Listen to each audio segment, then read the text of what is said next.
Neal. Month and a half post Helene. A lot of people have been asking how I fared, what's going on, am I okay, what was my experience.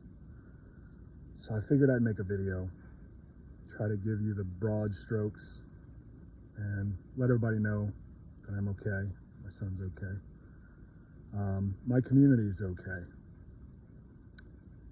And okay is relative in times like these, where it's, for some people it's really bad. For some people lost everything, lost people, lost homes, lost entire towns, ways to get out of their homes. But it wasn't quite my story.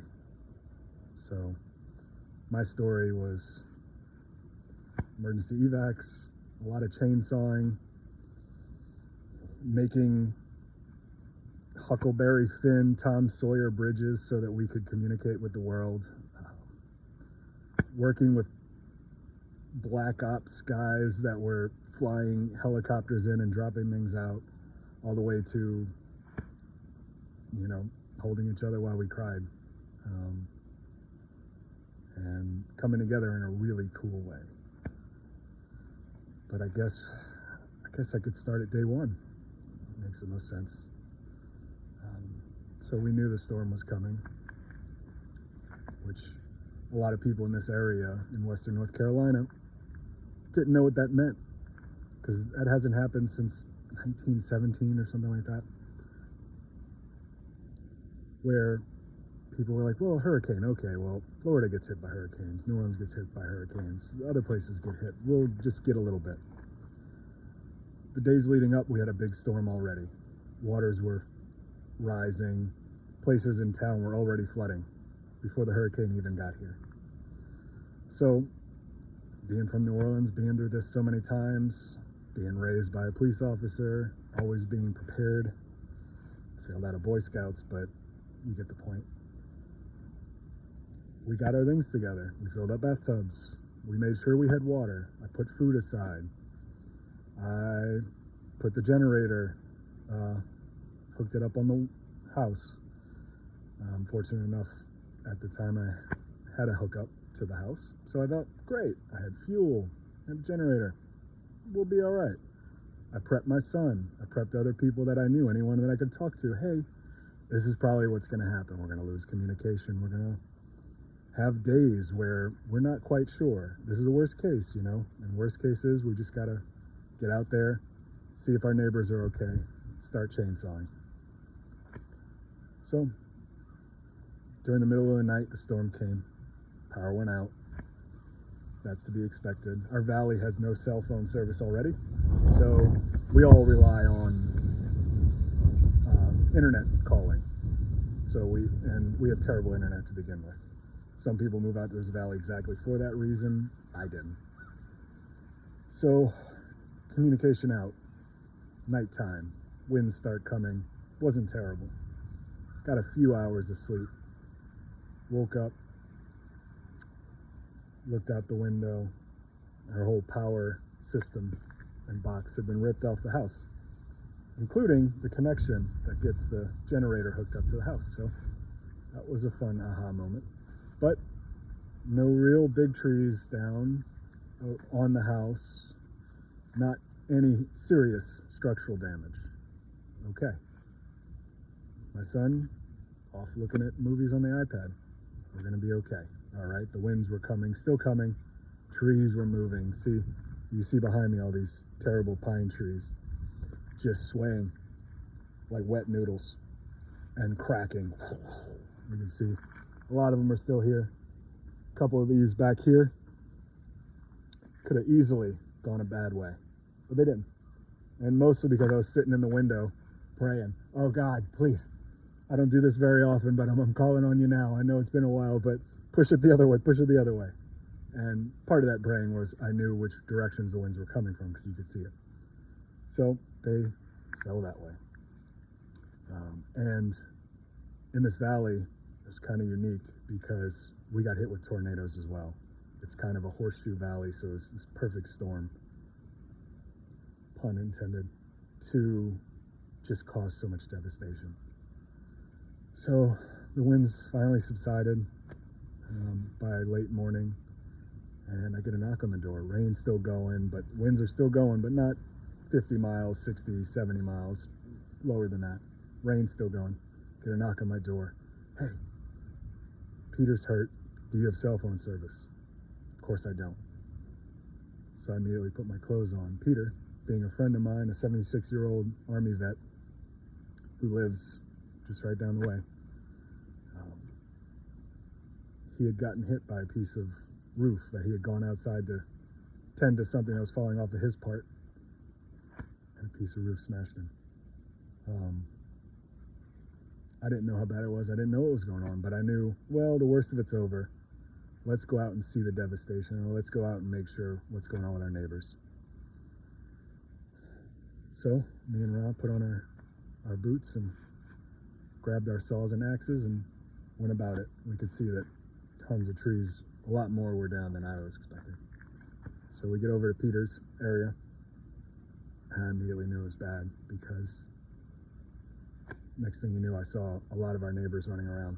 Neighbors that some of them I just had waved to in a car or something like that. For context, our valley has 2 roads in and 1 bridge at the end that gets us into it. And there's several hundred people that feed off of these 2 roads and 1 bridge.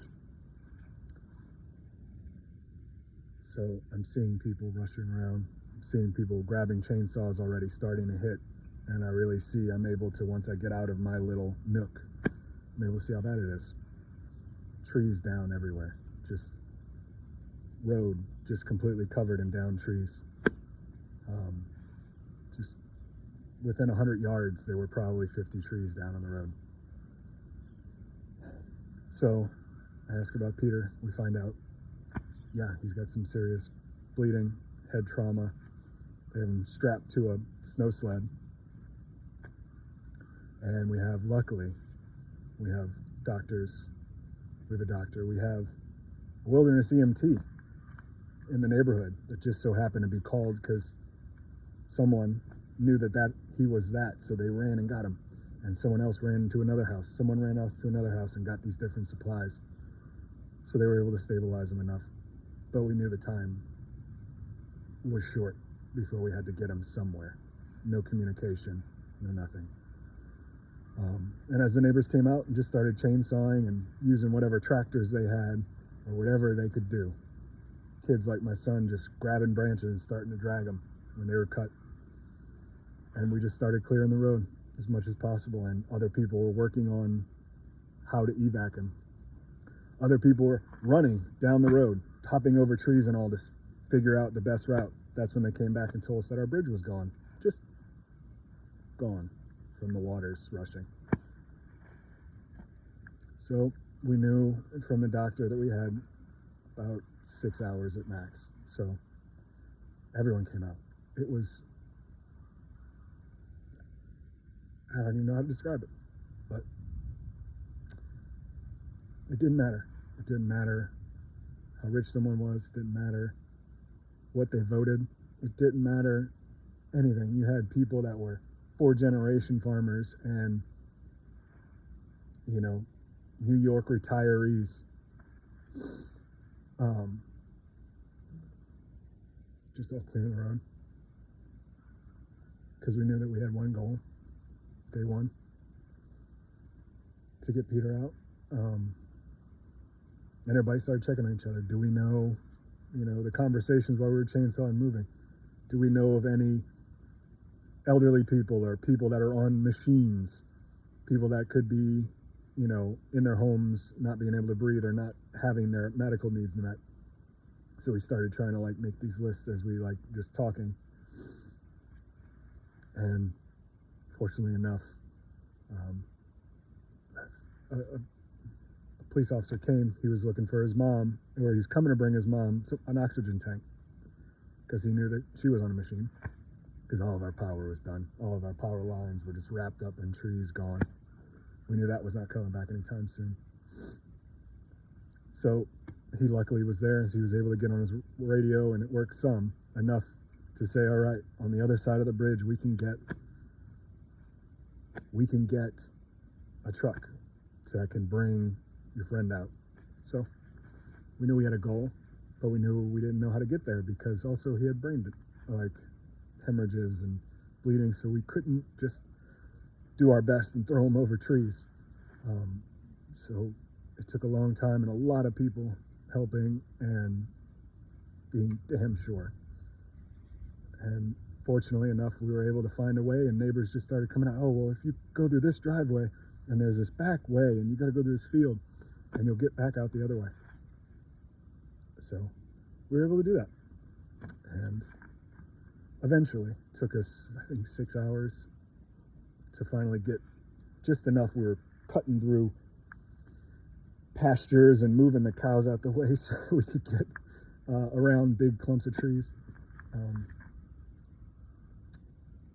Well, we made it, and we were able to get him out after we had strapped him to a ladder and put him in the back of a mule, a side-by-side.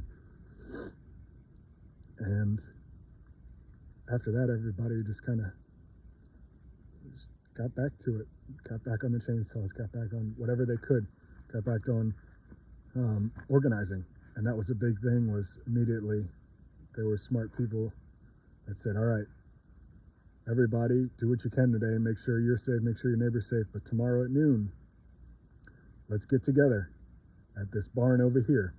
And there was an open barn that was already kind of set up with tables and stuff. So that was just spreading the word. Oh, hey, by the way, did you hear 12 o'clock tomorrow? By the way, okay, let's figure it out. So somebody was painting a sign, 12 o'clock noon, meet here, put it out on the road. So we eventually got back home after everybody started saying, oh, well, okay, what are we going to do? We need to cook food. We need to do all this stuff. Food's going to go bad in our freezers. Okay. So we get home. We wash off a little bit. My son wasn't too thrilled about that, but he was excited. He was like, well, this is a disaster. I don't need a shower. But he did. So I made sure that structurally it was safe enough, and day one we slept really hard in a way, and really light in a way. I had some good cries on a walk back, and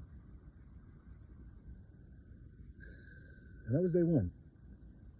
And after that there was organizing to do, because we were cut off from the world. There was nobody coming to get us. There was nobody coming to save us. And there were a lot of people that weren't able to get out of their houses, a lot of people that were at risk or we were really worried about. So that was the beginning.